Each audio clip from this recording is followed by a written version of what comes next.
construction of his effective border wall. By using everybody. How are we? Good to see all of you. It's an honor to be here with all of you. A lot of familiar faces in the room, a lot of new faces. President Trump is back, and the golden age of America has most definitely begun.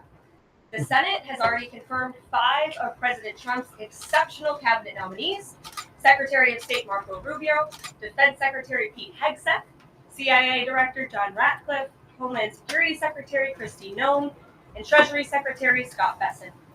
It is imperative that the Senate continues to confirm the remainder of the president's well-qualified nominees as quickly as possible.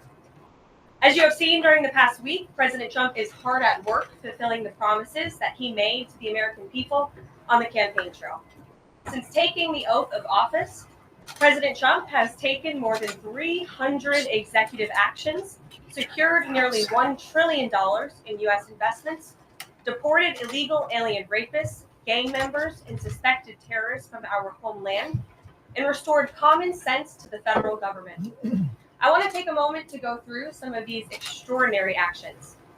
On day 1, President Trump declared a national emergency at our southern border to end the 4-year-long invasion of illegal aliens under the previous administration. Additionally, President Trump signed an executive order to end catch and release and finish construction of his effective border wall. By using every lever of his federal power, President Trump has sent a loud and clear message to the entire world. America will no longer tolerate illegal immigration, and this president expects that every nation on this planet will cooperate with the repatriation of their citizens. As proven by this weekend, when President Trump swiftly directed his team to issue harsh and effective sanctions and tariffs on the Colombian government, upon hearing they were denied a U.S. military aircraft full of their own citizens who were deported by this administration. Within hours, the Colombian government agreed to all of President Trump's demands, proving America is once again respected on the world stage. So, to foreign nationals who are thinking about trying to illegally enter the United States, think again. Under this president, you will be detained and you will be deported. Every day, Americans are safer because of the violent criminals that President Trump's administration is removing from our communities.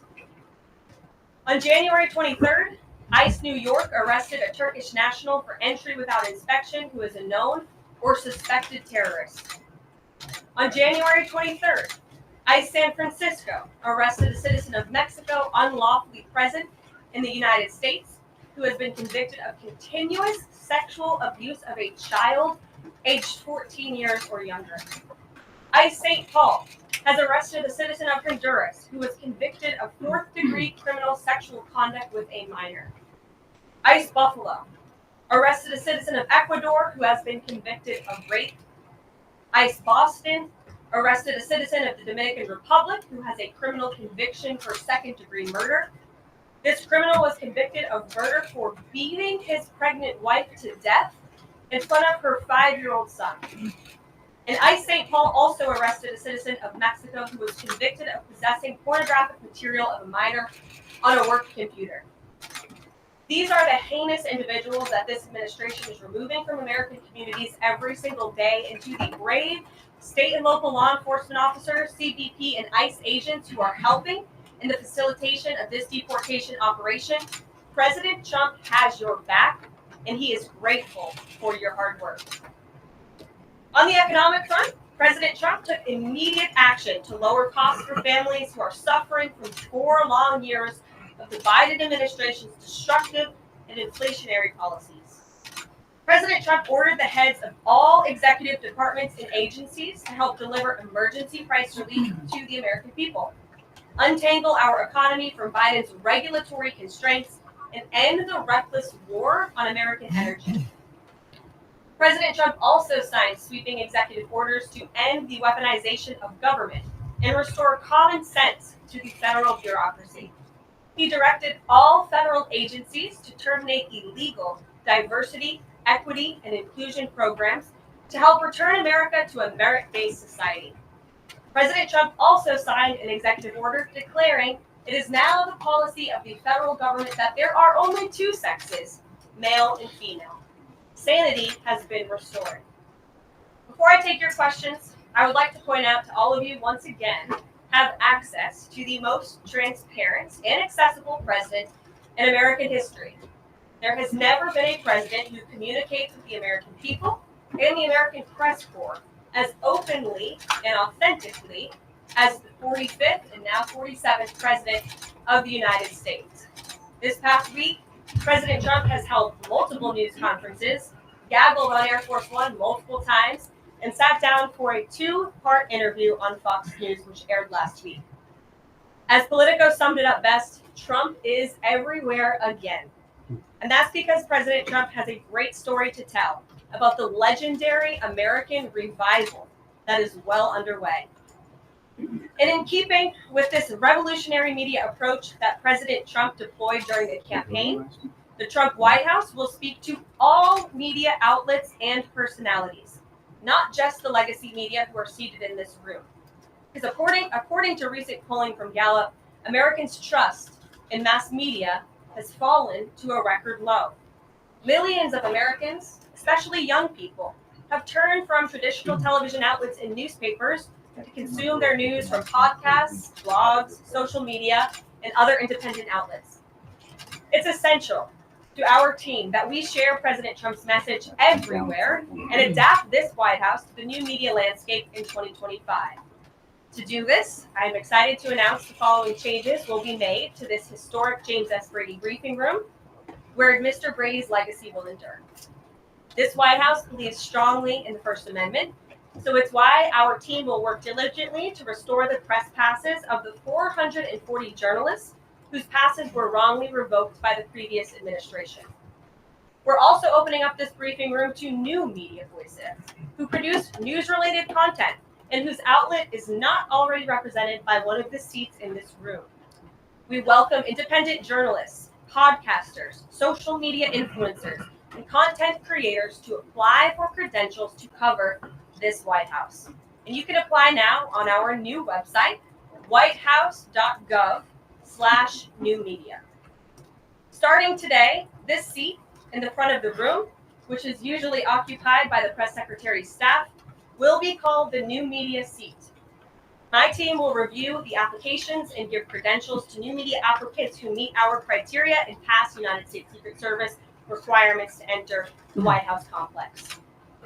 So in light of these announcements, our first questions for today's briefing will go to these new media members whose outlets, despite being some of the most viewed news websites in the country, have not been given seats in this room. And before I turn to questions, I do have news directly from the President of the United States that was just shared with me in the Oval Office. From President Trump directly, an update on the New Jersey drones. After research and study, the drones that were flying over New Jersey in large numbers were authorized to be flown by the FAA for research and various other reasons. Many of these drones were also hobbyists, recreational, and private individuals that enjoy flying drones. In time, it got worse due to curiosity. This was not the enemy. A statement from the President of the United States to start this briefing with some news. And with that, I will turn it over to questions. And we will begin with our new media members, Mike Allen from Axios, Matt Boyle from Breitbart. Mike, why don't you go ahead? Thank you very much. Caroline, does the president see anything fishy about DeepSeek, either its origins or its cost? And could China's ability to make these models quicker, cheaper, affect our thinking about expanding generation data centers, chip manufacturing? Sure. The president was asked about DeepSeek last night on Air Force One when he gaggled for, I think, the third or fourth time throughout the weekend with members of the traveling press corps. The president said that he believes that this is a wake-up call to the American AI industry. The last administration sat on their hands and allowed China to rapidly develop this AI program. And so President Trump believes in restoring American AI dominance. And that's why he took very strong executive action this past week to sign executive orders to roll back some of the onerous regulations on the AI industry. And President Trump has also proudly appointed the first AI and crypto czar at this White House, David Sachs, whom I spoke with yesterday, very knowledgeable on this subject, and his team is here working every single day to ensure American AI dominance. As for the national security implications, I spoke with NSC this morning.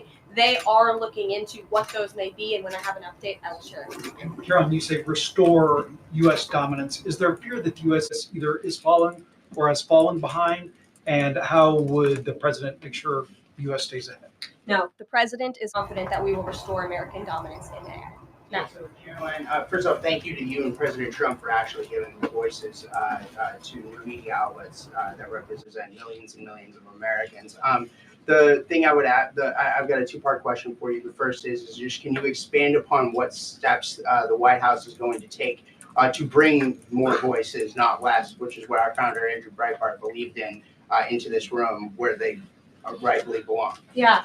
Absolutely. And as I said in my opening statement, Matt, it is a priority of this White House to honor the First Amendment.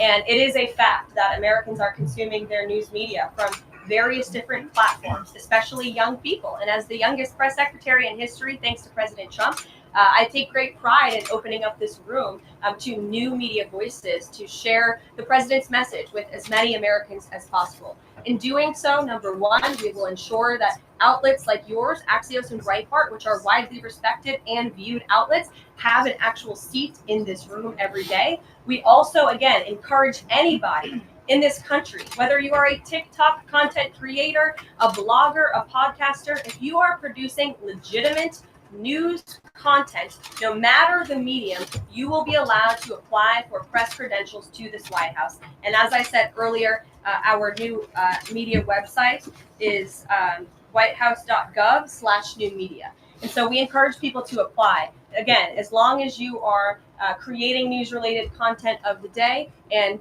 you're a legitimate independent journalist, you're welcome to come to this White House. Caroline, you said you laid out several of the actions that President Trump has taken. Obviously, it's a stark contrast to the previous administration of breakneck speed from President Trump. Can we expect that pace to continue as the first 100 days moves along here and beyond that? Absolutely. There's no doubt President Trump has always been the hardest working man in politics. I think that's been proven over the past week. This president has again signed more than 300 executive orders. He's taken historic action. I gavelled aboard Air Force One to mark the first 100 days of this administration, 4 p.m. last Friday, or first 100 hours rather. And this president did more in the first 100 hours than the previous president did in the first 100 days. So President Trump, I think you can all expect for him to continue to work at this breakneck speed. So I hope you're all ready to work very hard. I know that we are. Zeke Miller. Thanks, Caroline. A question that we've asked your predecessors, both parties in this job. When you're up here in this briefing room speaking to the American public, do you view yourself and your role as advocating on behalf of the president or providing the unvarnished truth that is, not to lie, not to obfuscate to the American people? I commit to telling the truth from this podium every single day. I commit to speaking on behalf of the President of the United States. That is my job. And I will say it's very easy to speak truth from this podium when you have a president who is implementing policies that are wildly popular with the American people. And that's exactly what this administration is doing. It's correcting the lies and the wrongs of the past 4 years, many of the lies that have been told to your faces in this very briefing room. I will not do that.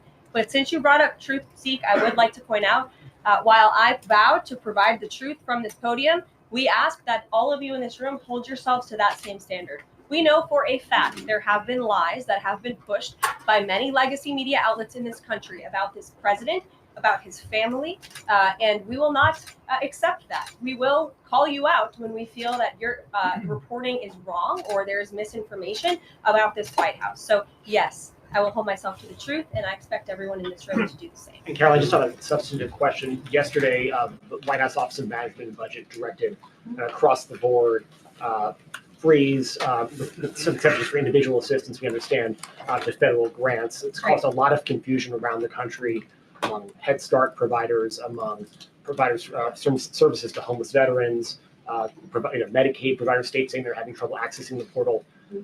Could you help us clear up some of the confusion, Yes. give some certainty to folks? And also, is that uncertainty, how does that uncertainty service the president's voters? Well, I think there's only uncertainty in this room amongst the media. There's no uncertainty in this building. So let me provide the certainty and the clarity that all of you need. This is not a blanket pause on federal assistance and grant programs from the Trump administration. Individual assistance, that includes, I'm not naming everything that's included, but just to give you a few examples, Social Security benefits, Medicare benefits, food stamps, welfare benefits, assistance that is going directly to individuals will not be impacted by this pause. And I want to make that very clear to any Americans who are watching at home who may be a little bit confused about some of the media reporting. This administration, if you are receiving individual assistance from the federal government, you will still continue to receive that. However, it is the responsibility of this president and this administration to be good stewards of taxpayer dollars. That is something that President Trump campaigned on. That's why he has launched DOGE, the Department of Government Efficiency, who is working alongside OMB.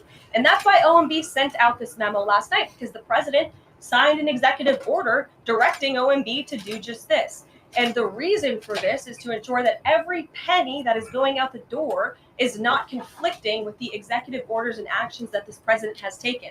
So what does this pause mean? It means no more funding for illegal DEI programs. It means no more funding for the Green New scam that has cost American taxpayers tens of billions of dollars. It means no more funding for transgenderism and wokeness across our federal bureaucracy and agencies. No more funding for Green New Deal social engineering policies. Again, people who are receiving individual assistance, you will continue to receive that. And President Trump is looking out for you by issuing this pause because he is being a good steward of your taxpayer dollars. Thanks, Caroline. Sure. How long is this pause going to last? And how is the Trump administration recommending that organizations that rely on federal funding make payroll, pay their rent in the meantime?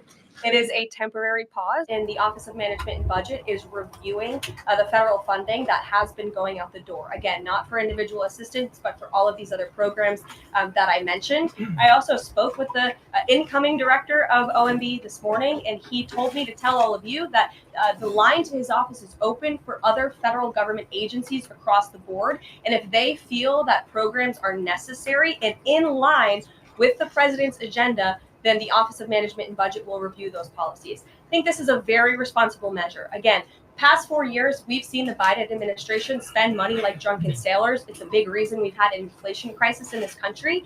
And it's incumbent upon this administration to make sure, again, that every penny is being accounted for honestly. Why impose this pause with so little notice? Why not give organizations more time to plan for the fact that they are about to lose, in some cases, really crucial federal funding, at least for a period of time? There was notice. It was the executive order that the president signed. There's also a freeze on hiring, as you know, a regulatory freeze, and there's also a freeze on foreign aid. And this is, again, incredibly important to ensure that this administration is taking into consideration how hard the American people are working. And their tax dollars actually matter to this administration. You know, just during this pause, DOGE and OMB have actually found that there was $37 million that was about to go out the door to the World Health Organization, which is an organization, as you all know, that President Trump, with the swipe of his pen in that executive order, is no longer wants the United States to be a part of. So that wouldn't be in line with the president's agenda. DOGE and OMB also found that there was about to be 50 million taxpayer dollars that went out the door to fund condoms in Gaza. That is a preposterous waste of taxpayer money. So that's what this pause is focused on, being good stewards of tax dollars. Does it affect Meals on Wheels or Head Start or disaster aid? Again, it does not affect individual assistance that's going to Americans. To follow up on Nancy, do you think there will be a list of who is affected and how much money is affected? How will these contractors and organizations know if they are actually having their funding frozen? And then secondly, if you're willing, can you just clarify, is the end goal of this to essentially challenge Congress or to prove that the president can withhold federal funding? In other words, is this an attempt to pick a fight to prove that he can do this? No, absolutely not. It says right here in the memo, which I have, and I'd encourage all of you to read it. It says the American people elected President Trump to be the president of the United States. We gave him a mandate to increase the impact of every federal dollar. This memo requires federal agencies to identify and review all federal financial assistance programs and supporting activities consistent with the president's policies and requirements. The American people gave President Trump an overwhelming mandate on November 5th, and he's just trying to ensure that the tax money going out the door in this very bankrupt city actually aligns with the will and the priorities of the American people. Ryan Glenn. Yes. Welcome. You Thank look great. You're doing a great job. Thank You talked about transparency, and some of us in this room know how just transparent President Trump has been the last 5 or 6 years. I think you'll do the same. My question is, do you think this latest incident with the president of Colombia is indicative of the global, powerful respect they have for President Trump moving forward, not only to engage in economic diplomacy with these countries, but also world peace? Absolutely. I'll echo the answer that the president gave on Air Force One last night when he was asked a very similar question by one of your colleagues in the media. This signifies peace through strength is back. And this president will not tolerate illegal immigration into America's interior. And he expects every nation on this planet, again, to cooperate with the repatriation of their citizens who illegally entered into our country and broke America's laws. Won't be tolerated. And as you saw, the Colombian government quickly folded and agreed to all of President Trump's demands. Flights are underway once again. 2 questions on deportations, if I may. President Trump had said on the campaign trail that he would deport pro-Hamas students who are here on visas. And on his first day in office, he signed an executive order that said, quote, the U.S. must ensure that admitted aliens and aliens otherwise already present in the U.S. do not bear hostile attitudes towards the citizens, culture, government, institutions, or founding principles. So should we take this executive order as Trump saying he would be open to deporting those students who are here on visas, but hold pro-Hamas sympathies?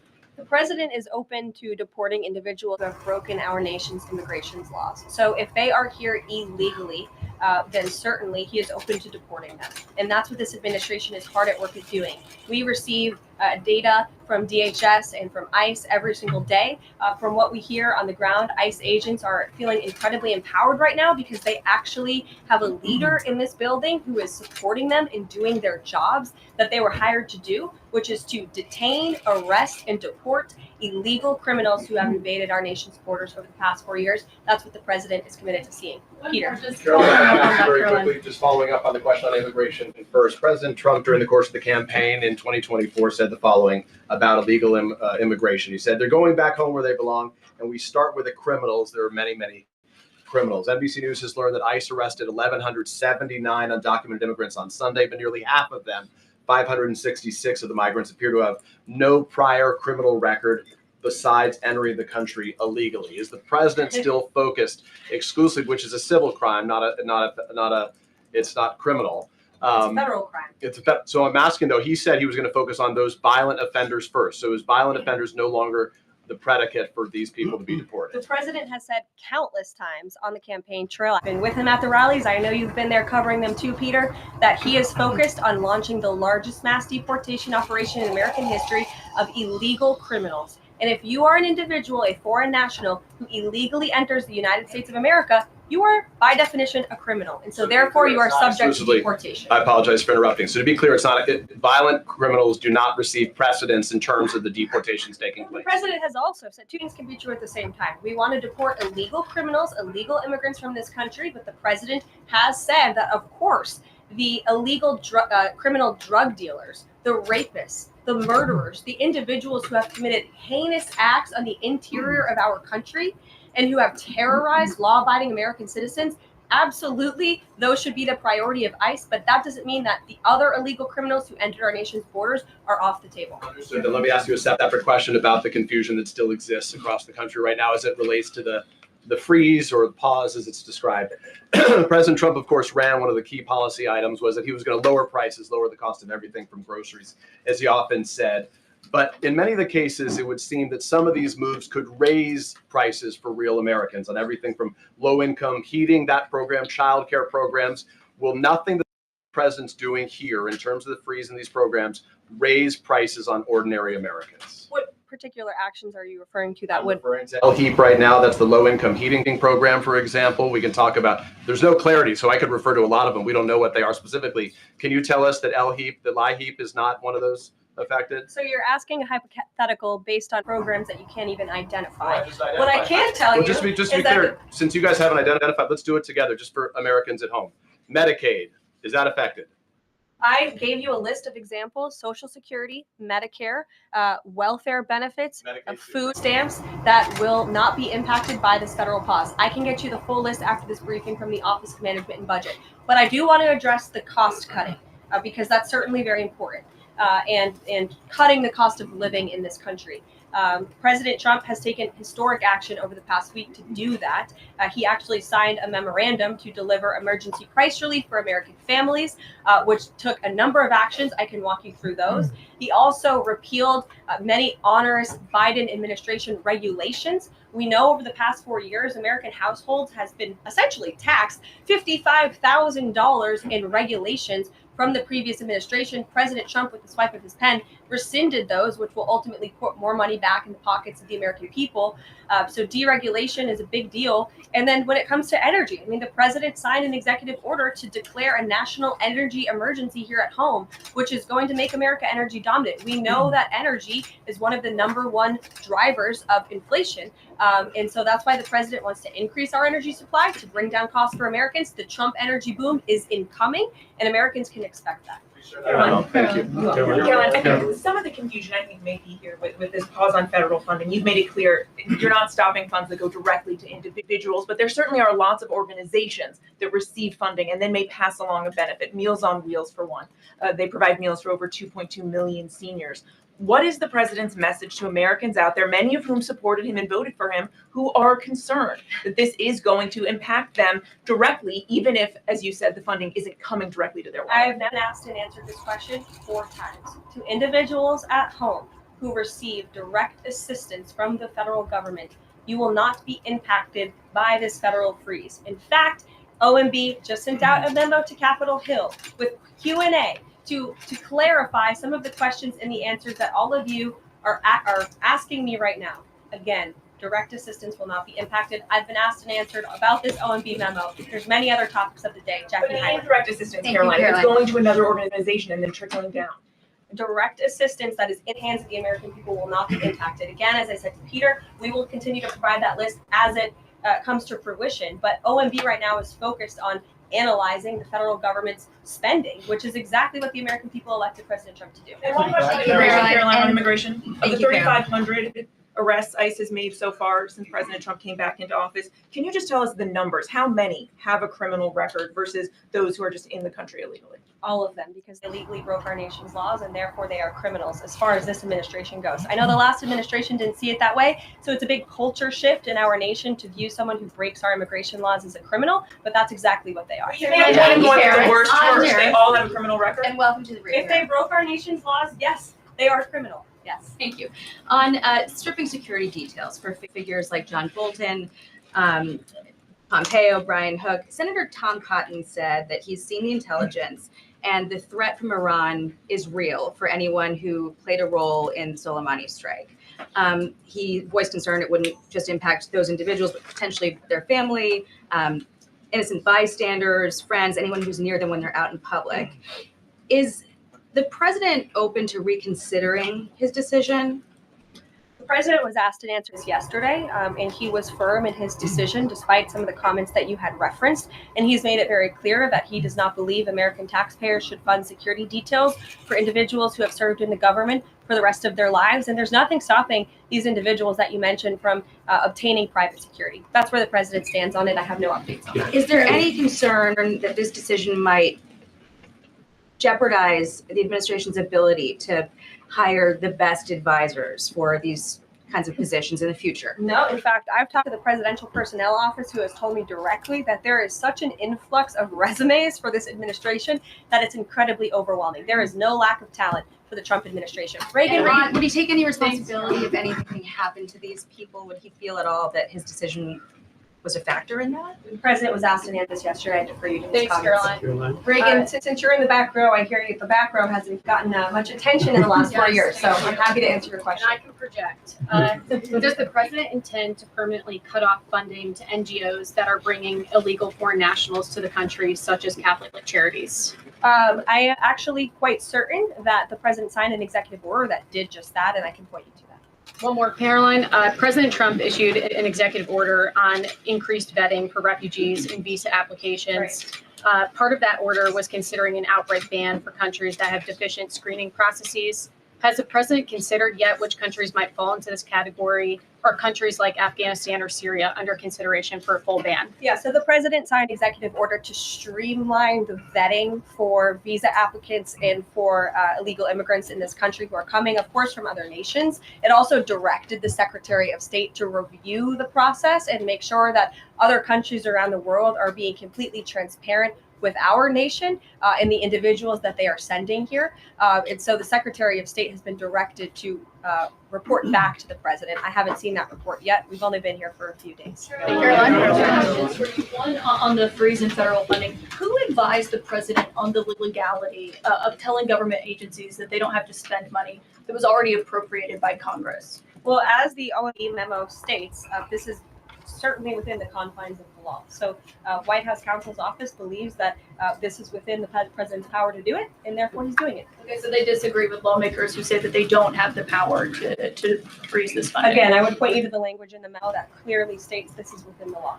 And all that happened on Friday night. The administration fired several inspectors general without giving Congress the 30-day legally required notification that they were being fired. I think only 2 were left at DHS and the DOJ. And then yesterday we saw several prosecutors, I believe 12, fired from the Justice Department who worked on the investigations into the president. As you know, they are career prosecutors, therefore they are afforded civil service protections. How is the administration deciding which laws to follow and which ones to ignore? So is the belief of this White House and the White House counsel's office that the president was within his executive authority to do that. He is the executive of the executive branch, and therefore he has the power to fire anyone within the executive branch that he wishes to. There's also a case that went before the Supreme Court in 2020, Scala Law LLC versus the Customs, Bureau Protection. I would advise you to look at that case, and that's the legality that this White House is resting on. So you're confident that if they bring lawsuits against you, the prosecutors who were fired, that they will succeed? We will win in court. And yes. Did he personally direct this, given they worked on the classified documents investigation and the election interference investigation? This was a memo that went out by the Presidential Personnel Office, and the president is the leader of this White House. So yes, yes. Caroline. Caroline. Sure. Thank you. Congrats on your first day on the podium. Thank you. President Trump ended funding for UNRWA and also designated the Houthis a foreign terrorist organization. That's right. Both were decisions that the previous administration had reversed. So here's my question. Will there be an investigation into who gave the previous administration this terrible advice? Well, that's a very good point. I haven't heard discussions about such an investigation, but it wouldn't be a bad idea considering that the Houthis certainly are terrorists.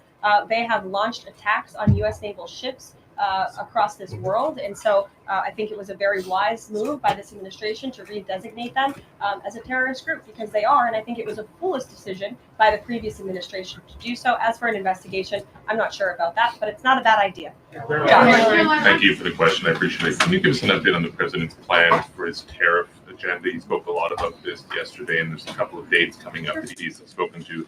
Number one, February 1st, he's alluded to both the potential for tariffs for Canada and Mexico, but also China to take effect on those days. What's he thinking about that? Yeah. Should those countries expect that? Again, he was asked and answered this question this past weekend when he took a lot of questions from the press, and he said that the February 1st date for Canada and Mexico still holds. What about the China 10% tariff that he also had used about last Tuesday going into effect on the same day? Yeah, the president has said that he is very much still considering that for February 1st. Yesterday, he talked also about sectoral tariffs on, for instance, pharmaceuticals as well as semiconductor computer chips. He talked about steel, aluminum, and copper. What's the timeline on those?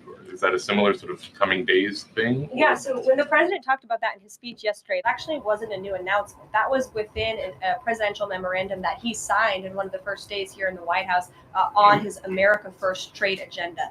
So there's more details on those tariffs in there. As far as a date, I don't have a specific date to read out to you, but the president is committed to implementing tariffs effectively, just like he did in his first term. Finally, he also was asked on the plane when he gaggled about the potential for a universal tariff. He was asked maybe about 2.5%. There was a report about that. He said he wanted much bigger than that. Should we understand that these tariffs would add up? You know, in other words, you might have country-specific tariffs like Canada, Mexico, China. You might have sectoral tariffs like on pharmaceuticals, as well as a potential universal tariff on top of that. Could these stack on one or the other, or would one sort of take precedence over another? All I can point you to is the president has said on this front. The February 1st date for Canada and Mexico, also the China tariff that he has discussed. He rejected the 2.5% tariff. He said that was a little bit too low. He wants it to be higher. I'll leave it to him to make any decisions on that front. What the Mexicans and Canadians have done so far, do you have any comment on whether that has met the bar, what he wants to see on fentanyl? Thank you. I won't get ahead of the president again on advocating to foreign nations on what they should or shouldn't do to get away from these tariffs. The president has made it very clear, again, that he expects every nation around this world to cooperate with the repatriation of their citizens. And the president has also put out specific statements in terms of Canada and Mexico when it comes to what he expects in terms of border security. We have seen a historic level of cooperation from Mexico, but again, as far as I'm still tracking, and that was last night talking to the president directly, February 1st is still on the books. Phil. Thank you, Caroline. Quick programming note and then a question on taxes. Well, in terms of programming, should we expect to see you here every day? How frequently will these press briefings be? It is a good question, April. So look, the president, as you know, is incredibly accessible. First day here, he wanted all of you in the Oval Office. You got a 60-minute press conference with the leader of the free world while he was simultaneously signing executive orders. I may add that's pretty impressive. I don't think the previous office holder would be able to pull such a thing off. So look, the president is the best spokesperson that this White House has. And I can assure you that you will be hearing from both him and me as much as possible. And then a question about tax cuts. The president has promised to extend the tax cuts from the previous term. I'm curious, does the president support corresponding spending cuts as some Republicans have called for in Congress? And will the new Treasury Secretary be leading those negotiations with the Hill as Mnuchin did during the first administration? The president committed to both tax cuts and spending cuts. And he has a great team negotiating on his behalf, but there's no better negotiator than Donald Trump. And I'm sure he'll be involved in this reconciliation process as it moves forward. Caroline, in the announcement that you made last night on the Iron Dome, it said the president had directed that the United States will build this Iron Dome. Yeah. When you read into the executive order, it seemed short of that. It asked for a series of studies and reports back. Can you tell us whether the president has directed this? And if he is as concerned on this issue, why the suspensions that we saw listed by OMB included so many different nuclear programs, non-proliferation programs, programs to blend down nuclear weapons, and so forth? First of all, when it comes to the Iron Dome, the executive order directed the implementation of an Iron Dome. It also, as you said, kind of directed research and studies to see if or how the United States can go about doing this, particularly the Department of Defense. When it comes to the other question that you asked about those specific programs, again, I would say this is not a ban. This is a temporary pause and a freeze to ensure that all of the money going out from Washington, D.C. is in line with the president's agenda. And as the Office of Management and Budget has updates on what will be kickstarted once again, I will provide those to you. Just to clarify for a sec what you were saying before on Medicaid. It wasn't clear to me whether you were saying that no Medicaid would be cut off. Obviously, a lot of this goes to states before it goes to individuals and so forth. So are you guaranteeing here that no individual now on Medicaid would see a cutoff because of the pause? I'll check back on that and get back to you. John. Thanks, Caroline. As you know, in the first week that the president was in office, signed an executive order as it relates to birthright citizenship, trying to eliminate that. Now, 22 state attorney generals have said that this is unconstitutional. A federal judge has just agreed with their argument. What's the administration's argument for doing away with birthright citizenship? The folks that you mentioned have a right to have that legal opinion, but it is in disagreement with the legal opinion of this administration. This administration believes that birthright citizenship is unconstitutional, and that is why President Trump signed that executive order. Illegal immigrants who come to this country and have a child are not subject to the laws of this jurisdiction. That's the opinion of this administration. We have already appealed the lawsuit that was filed against this administration, and we are prepared to fight this all the way to the Supreme Court if we have to, because President Trump believes that this is a necessary step to secure our nation's borders and protect our homeland. On foreign policy, if I may, the president's commitment to the NATO Defense Alliance, is it as strong as the prior administration? Is it the same as when he served as president in his first term in office? As long as NATO pays their fair share, and President Trump has called on NATO allies to increase their defense spending to 5%. You actually saw the head of NATO at Davos last week on Bloomberg television saying that President Trump is right. And if Europe wants to keep itself safe, they should increase their defense spending. I would just add that there was no greater ally to our European allies than President Trump in his first term. The world for all nations in Europe and of course here at home was much safer because of President Trump's peace through strength diplomatic approach. Thank you, Caroline. And it's great to finally be called on as well in the briefing room. I appreciate that. Of course, we know President Trump just got back from North Carolina and California in a meeting with victims of natural disasters. There's the 2-year anniversary of the East Palestine, Ohio toxic train derailment. Does the president have any plans to go visit the victims of that toxic spill or just visit in general? No plans that I can read out for you here. If that changes, I will certainly keep you posted. What I can tell you is that President Trump still talks about his visit to East Palestine, Ohio. That was one of the turning points, I would say, in the previous election campaign, where Americans were reminded that President Trump is a man of the people, and he, as a candidate, visited that town that was just derailed by the train derailment, no pun intended, and he offered support and hope, just like I saw the president do this past week. It was a purposeful decision by this president on his first domestic trip to go to North Carolina and to California to visit with Americans who were impacted by Hurricane Helene and also by the deadly fires. A red state and a blue state, both of which feel forgotten by the previous administration and the federal government. That is now ended under President Trump. He will continue to put Americans first, whether they're in East Palestine, in Pacific Palisades, or in North Carolina.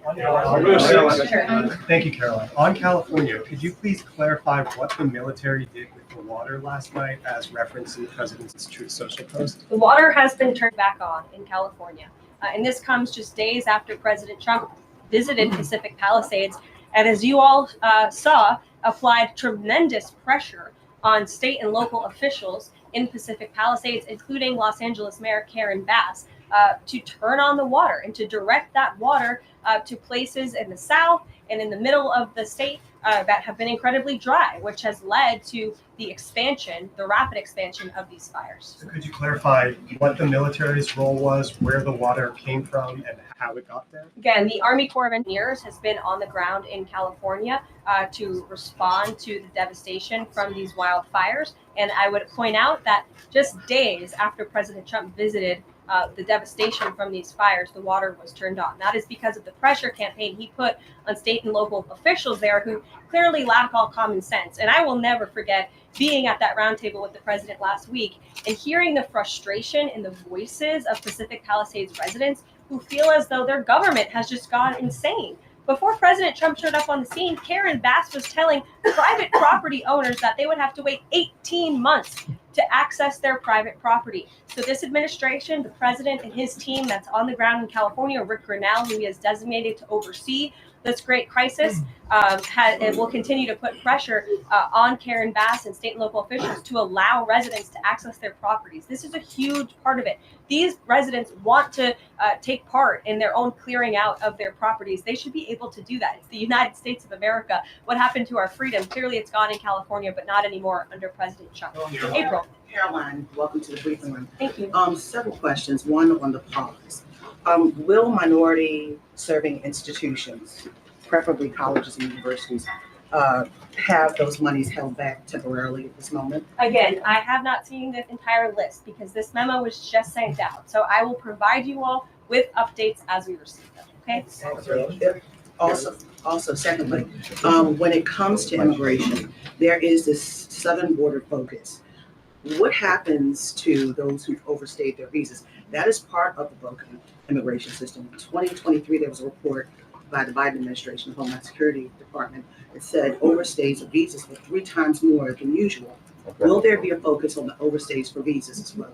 If an individual is overstaying their visa, they are therefore an illegal immigrant residing in this country and they are subject to deportation. And also, lastly, as we're dealing with anti-DEI, anti-woke efforts, we understand this administration is thinking about celebrating Black History Month. Have you got any word on that? Anything that you can offer to us? As far as I know, this White House certainly still intends to celebrate, and we will continue to celebrate American history and the contributions that all Americans, regardless of race, religion, or creed, have made to our great country, and America is back. Christian Dayton. Thanks, Caroline.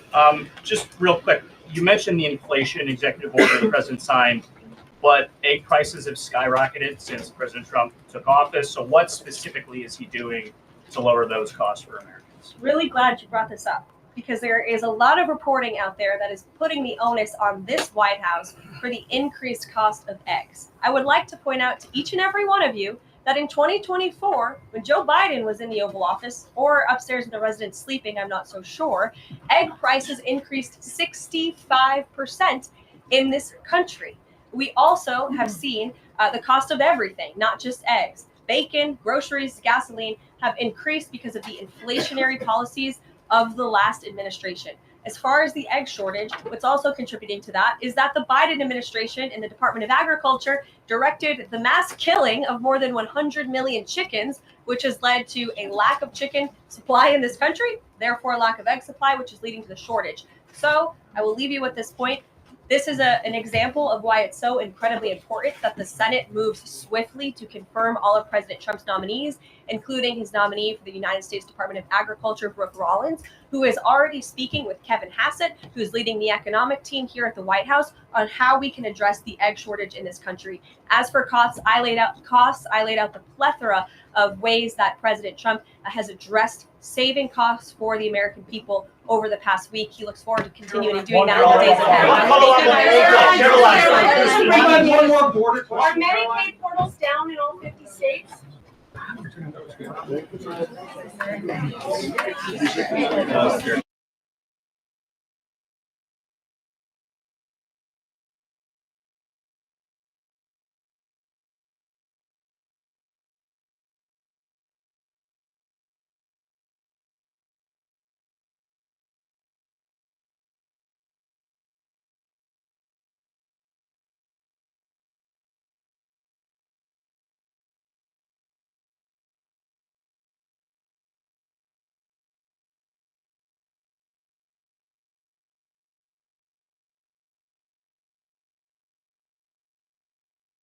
Office officials who say that the language that went out in that initial memo was so vague and their words poorly written that it created this lack of clarity right now. She said the